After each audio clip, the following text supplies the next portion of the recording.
Hello, beautiful people. How are you doing, guys? Hope you're doing great, guys. It's your favorite baby girl, Sarah Fearless. Yes, guys. A quick one from me to you guys is this. You see, one of the things I always think about is I always wonder how someone who, you know, has always been so private, probably doing things so living decent life, doing something nice, and all of a sudden the person just changed in a twinkle of an eye.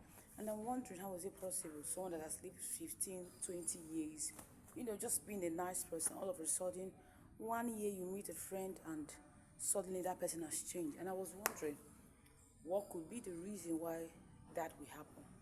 And it got me thinking, and I realized that it could be that they lack self-control. Now, that's a different thing that you are somewhere where you do not have the opportunity to do some certain kind of thing. Then all of a sudden you have the opportunity where nobody's there controlling you, telling you how to do it or how not to do it. But the point where you go out, you're alone, and you can be able to decide what you want and what you do not want. That's the point where you know if you have self-control, where you can control what you want and what you do not want. And that's the point where you can see someone who has never smoked in his or her life, all of a sudden in a day he starts to smoke, all of a sudden in a second they start to drink, all of a sudden so going overboard with what you do not have, it doesn't help nobody, rather it helps you to be able, so at any point in time wherever you find yourself, you can be able to control yourself. That is one thing. That's why some persons cannot be around people who are spending, who are doing things like maybe doing some kind of flex, having a good time.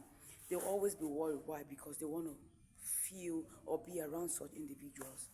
When you do not have, or when you know you cannot carry whatever that comes out of such cliques. So, guys, we should try to have self control. We will not always have people around who will always control you, who will always tell you how to go about it, how to do things. We always have the opportunity to be alone, to go different places, and to be able to decide what we want. That's why we live in a world where what we see these days is teenage pregnancy. It's more like one day they're with their parents, and after some years they're now in university, and all of a sudden we're seeing kids who are carrying babies. And it's really funny. We're seeing kids who are now smoking, like who are now drug addicts. Conk one. How did it happen? Their parents taught them, but at the end of the day, there was this thing that was not in them, which is self-control. They cannot control what they do not want. It's you saying no. It's not a big deal. It's about you saying no. It's about you not joining the clique.